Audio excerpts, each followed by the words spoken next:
ಎಲ್ರಿಗೂ ನಮಸ್ಕಾರ. Welcome back to my YouTube channel. ಇವತ್ತು ನಾನು ನಿಮಗೆ ಶ್ರೀ ಭೂ ವರಹನಾಥ ಸ್ವಾಮಿ ದೇವಸ್ಥಾನ ಕಲ್ಲಳ್ಳಿ ಇಲ್ಲಿಗೆ ನಾನು ನಿಮಗೆ ಇವತ್ತು ದರ್ಶನ ಮಾಡಿಸ್ತಾ ಇದ್ದೀನಿ. ಇದಿರೋದು ಕಲ್ಲಳ್ಳಿನಲ್ಲಿ, ಗಂಜಿಗೆರೆ ಪೋಸ್ಟ್, ಬೂಕನಕೆರೆ ಹೋಬಳಿನಲ್ಲಿದೆ. ಕೆ.ಆರ್.ಪೇಟೆ ತಾಲೂಕು ಮತ್ತು ಮಂಡ್ಯ ಡಿಸ್ಟಿಕ್ನಲ್ಲಿ ಇದು ಬರುತ್ತೆ.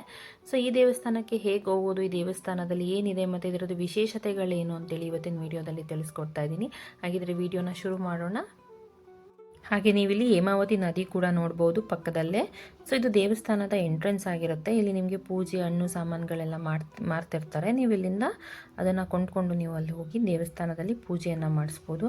ಇಲ್ಲಿ ಸೊ ಈ ದೇವಸ್ಥಾನದಲ್ಲಿ ಬಹಳ ವಿಶೇಷತೆ ಏನಂತಂದರೆ, ಯಾರೆಲ್ಲ ಮನೆ ಕಟ್ಟಬೇಕಂತ ಅಂದ್ಕೊಂಡಿದ್ದೀರಾ ಅಥವಾ ನಿಮಗೆ ಸೈಟ್ ತೊಗೊಂಡಿದ್ದೀರಾ, ಅದರಲ್ಲಿ ಏನಾದರೂ ಕೆಲವೊಂದು ಕೋಟಿನ ಸಮಸ್ಯೆಗಳಿರ್ಬೋದು, ಅಥವಾ ಮನೆ ಕಟ್ಟುವಾಗ ಯಾವುದಾದ್ರು ಅಡೆತಡೆಗಳಾಗ್ತಿರ್ಬೋದು. ಸೊ ಆ ರೀತಿಯೆಲ್ಲ ಇದ್ದಾಗ ಇಲ್ಲಿ ಬಂದು ಇಟ್ಟಿಗೆ ಮತ್ತು ಮಣ್ಣನ್ನು ತೊಗೊಂಡೋಗಿ ಮನೆಯಲ್ಲಿ ಪೂಜೆ ಮಾಡಿ ಅದನ್ನು ನಾವು ಮನೆ ಕಟ್ಟುವಾಗ ಹಾಕಿದ್ರೆ ಭಾಳಷ್ಟು ಉಪಯೋಗಗಳಿದೆ ಮತ್ತು ನಮ್ಗೆ ಆಗ್ತಿರುವಂಥ ತೊಂದರೆಗಳೆಲ್ಲ ನಿವಾರಣೆ ಆಗುತ್ತೆ ಅನ್ನೋದು ಇಲ್ಲಿನ ವಾಡಿಕೆ. ಸೊ ಇಲ್ಲಿಗೆ ಬರಬೇಕಾದ್ರೆ ನೀವು ಅಲ್ಲೇ ಕೂಡ ಎಂಟ್ರೆನ್ಸಲ್ಲಿ ನಿಮಗೆ ಇಟ್ಟಿಗೆ ಮತ್ತು ಇಟ್ಟಿಗೆನ ಮಾರ್ತಿರ್ತಾರೆ. ನೀವು ಅದನ್ನು ತೊಗೊಂಡು ಬಂದು ಇಲ್ಲಿ ಪೂಜೆ ಮಾಡಿಸ್ಕೊಂಡು ಒಂದು ಇಟ್ಟಿಗೆನ ಇಲ್ಲಿ ಇಟ್ಟು ಇನ್ನೊಂದು ಇಟ್ಟಿಗೆನ ನೀವು ತೊಗೊಂಡೋಗಿ ಅದನ್ನು ನೀವು ಮನೆ ಕಟ್ಟೋ ಜಾಗಕ್ಕೆ ಹಾಕಿದ್ರೆ ನಿಮಗೆ ಭಾಳಷ್ಟು ತೊಂದರೆಗಳೆಲ್ಲ ನಿವಾರಣೆ ಆಗುತ್ತೆ ಅನ್ನೋದು ಪದ್ಧತಿ. ಮತ್ತು ಹಾಗೆ ಇಲ್ಲಿ ಮಣ್ಣು ಕೂಡ ಇಟ್ಟಿರ್ತಾರೆ. ಆ ಮಣ್ಣನ್ನು ನೀವು ಒಂದು ಕವರಿಗೆ ಹಾಕ್ಕೊಂಡೋಗಿ ಅದನ್ನು ಮನೆಯ ದೇವ್ರ ಮನೆಯಲ್ಲಿ ಇಟ್ಟು ಪೂಜೆ ಮಾಡಿ ನೀವು ಏನೇನು ಅಂದ್ಕೊಂಡಿದ್ದೀರಾ, ನಿಮ್ಮ ಬೇಡಿಕೆಗಳೆಲ್ಲ ನೆರವೇರಿದ ಮೇಲೆ ಆ ಮಣ್ಣನ್ನು ನಿಮ್ಮ ತುಳಸಿ ಗಿಡಕ್ಕೆ ಹಾಕಿದ್ರೆ ಆಗಿರೋ ತೊಂದರೆಗಳೆಲ್ಲ ಪರಿಹಾರ ಆಗುತ್ತೆ ಅನ್ನೋದು ಇಲ್ಲಿನ ವಾಡಿಕೆ. ಮತ್ತು ನೀವು ಇಲ್ಲಿ ಬಂದ ಮೇಲೆ ಅಲ್ಲಿ ನಿಮಗೆ ಅರ್ಚಕರು ತಿಳಿಸ್ಕೊಡ್ತಾರೆ ಹೇಗೆ ಮಾಡಬೇಕು, ಏನು ಮಾಡಬೇಕಂತ ಹೇಳಿ. ಅದರದ್ದು ವಿಡಿಯೋ ಕೂಡ ನಾನು ಇಲ್ಲಿ ಹಾಕಿದ್ದೇನೆ. ನೀವು ಹೋಗಿ ಅದನ್ನು ಕೂಡ ಚೆಕ್ ಮಾಡ್ಬೋದು. ಅರ್ಚಕರು ಏನು ಹೇಳಿದ್ದಾರೆ, ಯಾವ ರೀತಿ ಪೂಜೆ ಮಾಡ್ತಾರೆ ಅಂತ ಕೂಡ ನಾನಿಲ್ಲಿ ನಿಮಗೆ ತಿಳಿಸ್ಕೊಡ್ತೇನೆ. ಈ ದೇವಸ್ಥಾನಕ್ಕೆ ಬಂದ ನಂತರ ನೀವು ಮೊದಲಿಗೆ ಈ ರೀತಿ 11 ಪ್ರದಕ್ಷಿಣೆ ಹಾಕಬೇಕಾಗತ್ತೆ. ನೀವು ಇಲ್ಲಿ ನೋಡ್ಬೋದು ಎಷ್ಟೊಂದು ಜನ ಈ ರೀತಿ ಚಿಕ್ಕ ಚಿಕ್ಕದಾದ ಮನೆಗಳನ್ನು ಕಟ್ಟಿದ್ದಾರೆ ಕಲ್ಲುಗಳಲ್ಲಿ. ಸೊ ಈ ರೀತಿ ಕಟ್ಟೋದ್ರಿಂದ ಅವ್ರಿಗೆ ಏನೇನು ತೊಂದರೆಗಳಿದೆ, ಮನೆ ಕಟ್ಟೋದಕ್ಕಾಗಿರ್ಬೋದು, ಸೈಟಿನಲ್ಲಾಗಿರ್ಬೋದು, ಅದೆಲ್ಲ ನಿವಾರಣೆ ಆಗುತ್ತೆ ಅನ್ನೋದು ಅವರ ಪದ್ಧತಿ ಮತ್ತು ನಂಬಿಕೆ ಆಗಿದೆ. ಸೊ ಈ ರೀತಿ ನೀವು ಬಂದ ತಕ್ಷಣ ಮೊದಲಿಗೆ ನಿಮ್ಮ ಕಾಯಿಗಳನ್ನು ನೀವು ಇಲ್ಲಿ ಎತ್ತಿ ಓಡ್ಕೊಂಡು ಅಲ್ಲಿಂದ ನಂತರ ಈ ರೀತಿ 11 ಪ್ರದಕ್ಷಿಣೆನ ಹಾಕಬೇಕಾಗತ್ತೆ. ನೋಡ್ಬೋದು ನೀವು ಇಲ್ಲಿ 11 ಪ್ರದಕ್ಷಿಣೆ ಹಾಕೋ ಕಡೆ ಎಲ್ಲ ಈ ರೀತಿ ಚಿಕ್ಕ ಚಿಕ್ಕದಾಗಿ ಜನಗಳು ಕಲ್ಲಿನಲ್ಲಿ ಮನೆಗಳನ್ನು ಕಟ್ಟಿದ್ದಾರೆ. ಸೊ ಇದವರ ನಂಬಿಕೆ. ಸೊ ಈ ರೀತಿ 11 ಪ್ರದಕ್ಷಿಣೆ ಹಾಕ್ಕೊಳ್ಬೇಕು ನೀವು ಮೊದಲಿಗೆ. ನೀವು ಎಲ್ಲ ಕಡೆ ಈ ರೀತಿ ನೋಡ್ಬೋದು, ಈ ರೀತಿ ಕಲ್ಲುಗಳಲ್ಲಿ ಜನಗಳು ಮನೆಗಳನ್ನು ಚಿಕ್ಕ ಚಿಕ್ಕದಾಗಿ ಕಟ್ಟಿದ್ದಾರೆ. ಸೊ ವಿಡಿಯೋನ ಕೊನೆ ತನಕ ನೋಡಿ. ಅಲ್ಲಿ ಅರ್ಚಕರು ಕೂಡ ಮಾತಾಡಿದ್ದಾರೆ ಯಾವ ರೀತಿಯಾದ ಪರಿಹಾರಗಳಿಲ್ಲಿ ಆಗುತ್ತೆ, ಯಾವ ರೀತಿಯಾದ ಪೂಜೆಗಳನ್ನು ನೀವು ಮಾಡಬೇಕಂತ ಹೇಳಿ ಕೂಡ ಅವರು ಕೂಡ ತಿಳಿಸ್ಕೊಟ್ಟಿದ್ದಾರೆ. ಅದರದ್ದು ವಿಡಿಯೋ ಇಲ್ಲಿ ಅಪ್ಲೋಡ್ ಮಾಡಿದ್ದೇನೆ. ಅದನ್ನು ಕೂಡ ನೀವು ವಿಡಿಯೋ ಕೊನೆ ತನಕ ನೋಡಿ. ನಿಮಗೆ ವಿಡಿಯೋದಲ್ಲಿ ತಿಳಿಸ್ಕೊಡ್ತಾರೆ ಅರ್ಚಕರು. ಹಾಗೆ ನಾನು ನಿಮಗೆ ಗರ್ಭಗುಡಿಯ ದರ್ಶನ ಕೂಡ ಮಾಡಿಸ್ತೇನೆ. ಗರ್ಭಗುಡಿಯ ವಿಡಿಯೋ ಕೂಡ ಮಾಡಿದ್ದೇನೆ ನಾನು. ವಿಡಿಯೋನ ಕೊನೆ ತನಕ ನೋಡಿ. ದೇವರ ವಿಗ್ರಹ ಕೂಡ ನಾನಿಲ್ಲಿ ಹಾಕಿದ್ದೇನೆ. ದೇವರ ಮೂರ್ತಿಯ ಫೋಟೋ ಅಂದರೆ ವಿಗ್ರಹದ ವಿಡಿಯೋ ಕೂಡ ನಾನಿಲ್ಲಿ ಅಪ್ಲೋಡ್ ಮಾಡಿದ್ದೇನೆ. ಅದನ್ನು ಕೂಡ ನೀವು ನೋಡ್ಬೋದು. ವಿಡಿಯೋನ ಕೊನೆ ತನಕ ನೋಡಿ. ಈ ರೀತಿ 11 ಪ್ರದಕ್ಷಿಣೆಗಳನ್ನು ನಾವಿಲ್ಲಿ ಹಾಕಬೇಕು. ಸೊ ನೀವು ಹಾಕುವಾಗ ಈ ಥರ ಎಲ್ಲ ಇಟ್ಟಿಗೆಗಳಾಗಿರ್ಬೋದು, ಕಲ್ಲಲ್ಲಿ ಕಟ್ಟಿರೋ ಮನೆಗಳನ್ನು ನೋಡ್ತೀರಾ. ನೋಡಿ ಈ ರೀತಿ ಮಣ್ಣು ಏನಿದೆ, ಈ ಮಣ್ಣನ್ನು ನಾವು 3 ಇಡಿ ಮಣ್ಣನ್ನು ನಾವು ತೊಗೊಂಡು ಒಂದು ಕವರಿಗೆ ಹಾಕ್ಕೊಂಡು ಅದನ್ನು ನಾವು ಮನೆಗೆ ತೊಗೊಂಡು ಹೋಗಬೇಕಾಗತ್ತೆ. ಸೊ ಅದನ್ನು ಮೊದಲಿಗೆ ನಾವಿಲ್ಲಿ 11 ಪ್ರದಕ್ಷಿಣೆ ಹಾಕಿ ಒಂದು ಕವರಿಗೆ ಈ ರೀತಿ 3 ಇಡಿ ಮಣ್ಣನ್ನು ನಾವು ಹಾಕ್ಕೊಂಡು ಅದನ್ನು ನಾವು ದೇವಸ್ಥಾನದ ಒಳಗಡೆ ನಾವು ಅರ್ಚಕರಿಗೆ ಕೊಟ್ಟರೆ ಅವರು ಒಂದು ಪೂಜೆ ಮಾಡಿ ಕೊಡ್ತಾರೆ. ಸೊ ಅದೊಂದು ವಿಡಿಯೋ ಕೂಡ ನಾನು ಹಾಕಿದ್ದೇನೆ. ವಿಡಿಯೋನ ಕೊನೆ ತನಕ ನೋಡಿ. ನೀವು ಮೊದಲಿಗೆ 11 ಪ್ರದಕ್ಷಿಣೆ ಹಾಕಬೇಕಾದ್ರೆ ಈ ರೀತಿ ಕವರ್ ಒಳಗಡೆ ನೀವು ಈ ರೀತಿ 3 ಇಡಿ ಮಣ್ಣನ್ನು ಹಾಕ್ಕೊಂಡು 11 ಪ್ರದಕ್ಷಿಣೆನ ಮುಗಿಸ್ಬೇಕಾಗತ್ತೆ. ನೋಡ್ಬೋದು ಎಲ್ಲೆಲ್ಲೂ ನಿಮಗೆ ಈ ರೀತಿ ಕಲ್ಲುಗಳಲ್ಲಿ ಮನೆಗಳನ್ನು ಕಟ್ಟಿರೋದನ್ನು ನೋಡ್ಬೋದು ನೀವು.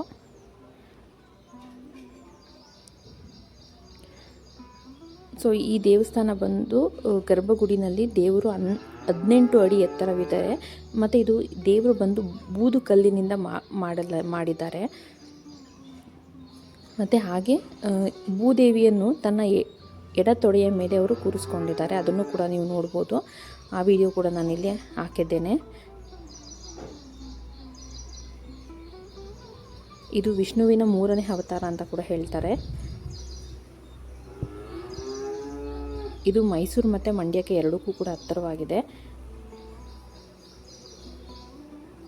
ನೀವು ಶ್ರೀರಂಗಪಟ್ಟಣಕ್ಕೆ ಕೂಡ ಬಂದು ಕೂಡ ಬರ್ಬೋದು, ಅಥವಾ ಮಂಡ್ಯದಲ್ಲಿ ಕೂಡ ನಿಮಗೆ ಬಸ್ಸಿನ ಫೆಸಿಲಿಟೀಸ್ ಇದೆ. ನೀವು ಮಂಡ್ಯದಿಂದ ಪಾಂಡವಪುರಕ್ಕೆ ಬಂದರೆ ನಿಮಗೆ ಪಾಂಡವಪುರದಿಂದ ಭಾಳಷ್ಟು ಬಸ್ಗಳಿದೆ.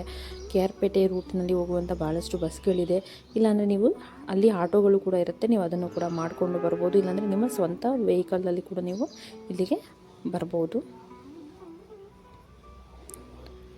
ಇದು ಅತ್ಯಂತ ಪ್ರಭಾವಶಾಲಿ ಸ್ಥಳ ಅಂತ ಕೂಡ ಹೇಳ್ತಾರೆ. ನೋಡ್ಬೋದು, ಈ ರೀತಿ 11 ಪ್ರದಕ್ಷಿಣೆಗಳನ್ನು ಹಾಕಿ ನಾವು 3 ಇಡಿ ಮಣ್ಣನ್ನು ಒಂದು ಕವರ್ ಒಳಗಡೆ ಹಾಕ್ಕೊಂಡು ಬಂದು, ಹಾಗೆ 2 ಇಟ್ಟಿಗೆಗಳನ್ನು ನಾವು ತೊಗೊಂಡು ಬರಬೇಕಾಗತ್ತೆ. ನೀವು ದೇವಸ್ಥಾನಕ್ಕೆ ರೀಚ್ ಆದ ತಕ್ಷಣ ಅಲ್ಲಿಯೇ ಮಾರ್ತಿರ್ತಾರೆ. ಸೊ 2 ಇಟ್ಟಿಗೆಗಳನ್ನು ತೊಗೊಂಡು, ಮತ್ತು ನಾನಿಲ್ಲಿ ನಿಮಗೆ ತಿಳಿಸಿದ ಹಾಗೆ 11 ಪ್ರದಕ್ಷಿಣೆನ ಹಾಕ್ಕೊಂಡು 3 ಇಡಿ ಮಣ್ಣನ್ನು ನೀವು ಆ ಕವರ್ ಒಳಗಡೆ ಹಾಕ್ಕೊಂಡು ಈ ರೀತಿ ದೇವಸ್ಥಾನದ ಒಳಗಡೆ ಬರಬೇಕಾಗತ್ತೆ.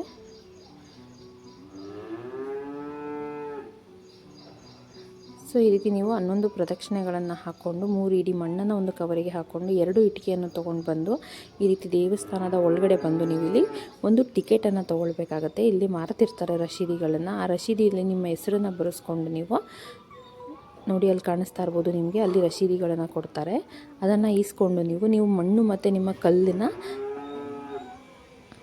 ಮಣ್ಣು ಮತ್ತು ಇಟ್ಟಿಗೆ ಏನಿರುತ್ತೆ ಅದಕ್ಕೆ ಆ ರಶೀದಿನ ಅಂಟಿಸಿ ನೀವು ಅಲ್ಲಿ ಕೊಟ್ಟಬೇಕು. ಈ ಅರ್ಚಕರ ಮುಂದೆ ಅಲ್ಲಿ ನೋಡ್ಬೋದು ನೀವು ಎಷ್ಟೊಂದು ಜನ ಇಟ್ಟಿದ್ದಾರೆ ಯಾವ ರೀತಿ ಅಂತ. ಆ ರೀತಿ ನೀವು ಹೋಗಿ ಅದನ್ನು ಇಟ್ಟು ಇಲ್ಲಿ ಕೂತ್ಕೊಳ್ಬೇಕು. ಅವಾಗ ಅವ್ರು ನಿಮಗೆ ಪೂಜೆಯನ್ನು ಹೇಗೆ ಮಾಡಬೇಕು, ಇದನ್ನು ಹೇಗೆ ಉಪಯೋಗಿಸ್ಕೊಳ್ಬೇಕು, ಕಲ್ಲು ಅಂದರೆ ಇಟ್ಟಿಗೆಗಳನ್ನು ಮತ್ತು ಮಣ್ಣನ್ನು ಅಂತೇಳಿ ನಿಮಗೆ ಅವರು ತಿಳಿಸ್ಕೊಡ್ತಾರೆ.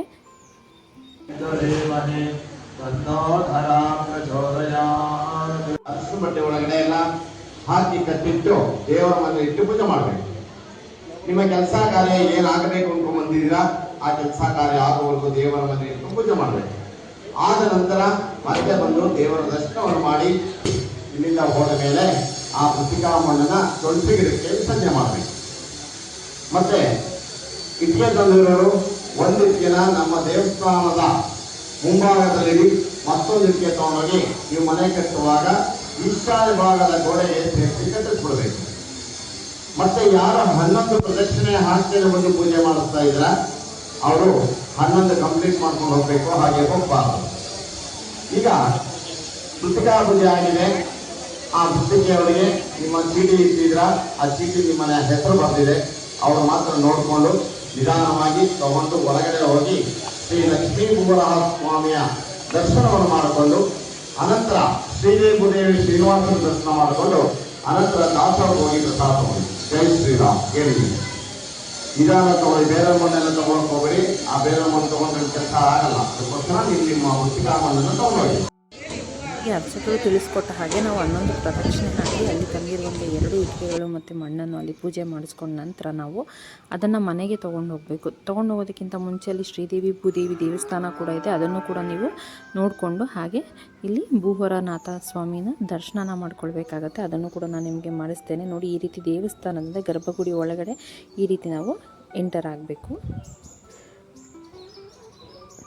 ನೋಡಿ, 11 ಸುತ್ತನ್ನು ಹಾಕಿ ನಾವು ಇಲ್ಲಿ 2 ಇಟ್ಟಿಗೆಗಳು ಮತ್ತು ಮಣ್ಣನ್ನು ಪೂಜೆ ಮಾಡಿಸ್ಕೊಂಡು ಅದನ್ನು ನಾವು ಮನೆಗೆ ತೊಗೊಂಡು ಹೋಗೋಕ್ಕಿಂತ ಮುಂಚೆ ನಾವಿಲ್ಲಿ ಭೂವರನಾಥನ ದರ್ಶನ ಮಾಡಿಕೊಂಡು ಹಾಗೆ ಶ್ರೀದೇವಿ ಭೂದೇವಿ ಅವರನ್ನು ನಾವು ದರ್ಶನ ಮಾಡಿಕೊಂಡು ಅವರು ನಮಗೆ ಕೊಟ್ಟಿರುವಂಥ ಕಲ್ಲು ಅಂದರೆ ಇಟ್ಟಿಗೆ ಮತ್ತು ಮಣ್ಣನ್ನು ನಾವು ಇಲ್ಲಿ ಒಂದು ಇಟ್ಟಿಗೆಯನ್ನು ದೇವಸ್ಥಾನದ ಮುಂಬದಿನಲ್ಲಿ ಇಟ್ಟು, ನನಗೆ ಆಲ್ರೆಡಿ ತೋರಿಸಿದ್ದೇನೆ ನಿಮಗೆ ಮುಂಬದಿನಲ್ಲಿ ಎಷ್ಟೊಂದು ಜನ ಹೇಗೆ ಇಟ್ಟಿಗೆಗಳನ್ನು ಇಟ್ಟಿದ್ದಾರೆ ಅಂತ ಹೇಳಿ. ನೀವು ಅದೇ ರೀತಿ ಒಂದು ಇಟ್ಟಿಗೆಯನ್ನು ಅಲ್ಲಿ ಇಟ್ಟು ಇನ್ನೊಂದು ಇಟ್ಟಿಗೆನ ನಿಮ್ಮ ಮನೆಗೆ ತೊಗೊಂಡೋಗಿ ನೀವು ಮನೆ ಕಟ್ಟಿಸುವಾಗ ಈಶಾನ್ಯ ದಿಕ್ಕಿನಲ್ಲಿ ಆ ಇಟ್ಟಿಗೆಯನ್ನು ಜೋಡಿಸಿ ಕಟ್ಟಿಸಬೇಕು.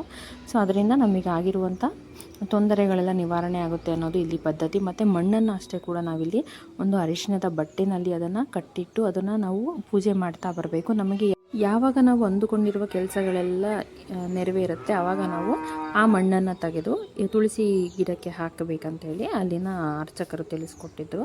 ಸೊ ನೋಡ್ಬೋದು ನೀವು, ಇದು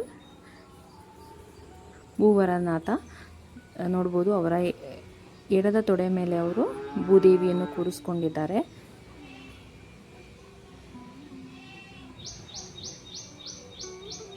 ನೀವು ಇಲ್ಲಿ ಭೂವರನಾಥ ಒಂದು 18 ಅಡಿ ಎತ್ತರವಿದೆ.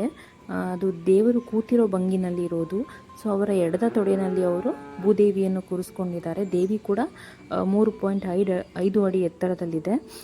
ಸೊ ಇದು ವರನಾಥ ಸ್ವಾಮಿ ದೇವರ ದರ್ಶನ ನೀವು ನೋಡ್ಬೋದಲ್ಲಿ ಇಟ್ಟಿಗೆಗಳನ್ನು. ಸೊ ನೀವು ತಂದಿರುವಂಥ 2 ಇಟ್ಟಿಗೆಗಳನ್ನು ಪೂಜೆ ಮಾಡಿಸಿದ ನಂತರ ಒಂದು ಇಟ್ಟಿಗೆಯನ್ನು ದೇವರ ಮುಂಭಾಗದಲ್ಲಿ ಇಟ್ಟು, ಅಂದರೆ ದೇವಸ್ಥಾನದ ಮುಂಭಾಗದಲ್ಲಿ ಇಟ್ಟು, ಮತ್ತೊಂದು ಇಟ್ಟಿಗೆಯನ್ನು ನೀವು ತೊಗೊಂಡೋಗಿ ನೀವು ಮನೆ ಕಟ್ಟಿಸುವಾಗ ಈಶಾನ್ಯ ಮೂಲೆಗೆ ಆ ಇಟ್ಟಿಗೆಯನ್ನು ಜೋಡಿಸಿ ಕಟ್ಟಿಸ್ಬೇಕನ್ನೋದು ಇಲ್ಲಿನ ಆಚರಣೆ ಅಂತ ಹೇಳಿದ್ದಾರೆ ಅರ್ಚಕರು. ನಂತರ ಇಲ್ಲಿ ಭೋಜನ ಶಾಲೆ ಕೂಡ ಇದೆ, ಅಂದರೆ ಅನ್ನ ಸಂತರ್ಪಣಾ ಹಣ್ಣು ಮಾರುವವರು ಒಬ್ಬರು ಸ್ಥಳೀಯರು ಇದ್ರ ವಿಶೇಷತೆ ಮಾತಾಡಿದ್ದಾರೆ. ದೇವ್ರಿಗೆ ಇಟ್ಬಿಡ್ಬೇಕು. ನೀವೀಗ 2 ಇಟ್ಕೆ ತಗೋತೀರಲ್ವಾ, ಒಂದು ಇಟ್ಕೆನ ದೇವ್ರಿಗೆ ಇಟ್ಬಿಟ್ಟು ಇನ್ನೊಂದು ಇಟ್ಕೆನ ನೀವು ಮನೆಗೆ ತಗೊಂಡೋಗಿ ಯಾವ್ದಾದ್ರು ಒಂದು ಮೂಲೆಗೆ ಸೇರಿಸಿ. ಎಷ್ಟು ದಿವಸ ಇಟ್ಕೋಬೇಕು? ಮಣ್ಣುನ ನಾವು ಏನು ಅನ್ಕೊಂಡು ತಗೋತೀವ ಅದು ಆಗೋವರೆಗೂ ದೇವ್ರ ಮನೇಲಿ ಇಟ್ಟು ಪೂಜೆ ಮಾಡ್ತೀವಿ.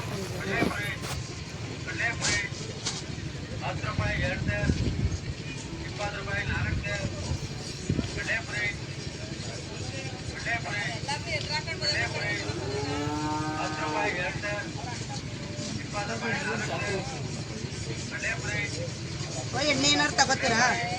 ಎಣ್ಣೆ ಆಯಲು ಹೊರಗಡೆ ಲೈಟಿಂಗ್ಸ್ ಇಲ್ಲ, ನಿಮ್ಮ ಹತ್ರ ಕೊಟ್ಟರೆ ಯಾವಾಗಲೂ ದೀಪ ಉರಿಯೋದು ಬೇಕಂದ್ರೆ ತಗೋ. ಇದು ಕೂಡ ಆದಷ್ಟು ಬೇಗ ಸಿಹಿ ಸುದ್ದಿ ತಗೊಂಬತ್ತೀರಿ ಬಂದವ. ಮಣ್ಣು ತಗೊಳ್ಳೋದು ಏನಕ್ಕಪ್ಪ ಅಂದರೆ ಒಂದು ಸೈಟ್ ತಗೋಬೇಕು, ಸೈಟ್ ಕೊಡಬೇಕು, ಮದುವೆಗೆ, ಸಂತಾನ ಭಾಗ್ಯ, ಅದಿಬಿದಿ ದೋಷ, ದುಡ್ಡು ಖರ್ಚು ಬರಬೇಕಾದ್ರೆ, ಮನೇಲಿ ಜಗಳ, ಜಾಬು, ವಿದ್ಯಾಭ್ಯಾಸ, ಒಂದು ಕಟ್ಟಿರೋ ಮನೆ ತಗೊಳಕ್ಕೆ ಅದಕ್ಕೆಲ್ಲ ಆದರೆ 3 ಇಡಿ ಎತ್ಕೋಬೇಕು. ಇಲ್ಲ ಕೋರ್ಟು ಕಚೇರಿ ರಿಜಿಸ್ಟರ್ ಆಗ್ದೇನೆ ಇರೋದು, ಆರಂಭ ಆಗ್ದೇನೆ ಇರೋದು, ಅದಾದರೆ 5 ಇಡಿ ಎತ್ಕೋಬೇಕು. ಇಲ್ಲ ಒಂದು ಇದು ತಗೋಬೇಕು, ಏನು ಮನೆ ಏನಪ್ಪ ಮನೆ. ಸೊ ನೀವು ಇಲ್ಲಿಗೆ ಭೇಟಿ ಕೊಟ್ಟಾಗ 2 ಇಟ್ಟಿಗೆಗಳನ್ನು ಖರೀದಿಸಿ ಮತ್ತು ಅಲ್ಲಿಂದ ಸ್ವಲ್ಪ ಮಣ್ಣನ್ನು ತೊಗೊಂಡು ಬಂದು ನೀವು ಮನೆಯಲ್ಲಿ ಪೂಜೆ ಮಾಡ್ಬೋದು. ಮತ್ತು ಹಾಗೆ ಒಂದು ಇಟ್ಟಿಗೆನ ನೀವು ದೇವರ ಮುಂದೆ ಇಟ್ಟು, ಅಂದರೆ ದೇವಸ್ಥಾನದ ಮುಂದೆ ಇಟ್ಟು ಬರಬೇಕು. ನೀವಿಲ್ಲಿ ನೋಡ್ಬೋದು ಬಹಳಷ್ಟು ಜನ ಇಟ್ಟಿಗೆನ ಇಟ್ಕೊಂಡು 11 ಸುತ್ತು ಪ್ರದಕ್ಷಿಣೆಯನ್ನು ಹಾಕ್ತಿದ್ದಾರೆ. ಹಾಗೆ ಇಲ್ಲಿ ಬಹಳಷ್ಟು ಚಿಕ್ಕದಾದ ಮನೆಗಳನ್ನು ಕಟ್ಟಿದ್ದಾರೆ. ಸೊ ಇಲ್ಲಿಗೆ ನಿಮಗೆ ಬಹಳಷ್ಟು ಬಸ್ಸಿನ ವ್ಯವಸ್ಥೆ ಇದೆ. ನೀವು ಪಾಂಡವಪುರ ಆಗಿರ್ಬೋದು, ಶ್ರೀರಂಗಪಟ್ಟಣ ಆಗಿರ್ಬೋದು, ಕೆ.ಆರ್. ಪೇಟೆ ಆಗಿರ್ಬೋದು, ಇಲ್ಲಿಗೆಲ್ಲ ಬಂದು ಕೂಡ ನೀವು ಬಸ್ಸಿನಲ್ಲಿ ಬಂದು ನೀವು ಇಲ್ಲಿ ದರ್ಶನ ಮಾಡ್ಬೋದು. ಇಲ್ಲಿಂದೆಲ್ಲ ಬಸ್ಸಿನ ವ್ಯವಸ್ಥೆಗಳಿದೆ. ಸೊ ಇಲ್ಲ ಅಂದರೆ ನಿಮಗೆ ಆಟೋಗಳ ವ್ಯವಸ್ಥೆ ಕೂಡ ಇದೆ. ಇಲ್ಲಾಂದರೆ ನಿಮ್ಮ ಓನ್ ವೆಹಿಕಲ್ಸಲ್ಲಿ ನೀವು ಇಲ್ಲಿಗೆ ಬರ್ಬೋದು. ಸೊ ವಿಡಿಯೋ ಇಷ್ಟ ಆದರೆ ಲೈಕ್, ಶೇರ್, ಸಬ್ಸ್ಕ್ರೈಬ್ ಮಾಡೋದನ್ನು ಮರಿಬೇಡಿ. Thank you.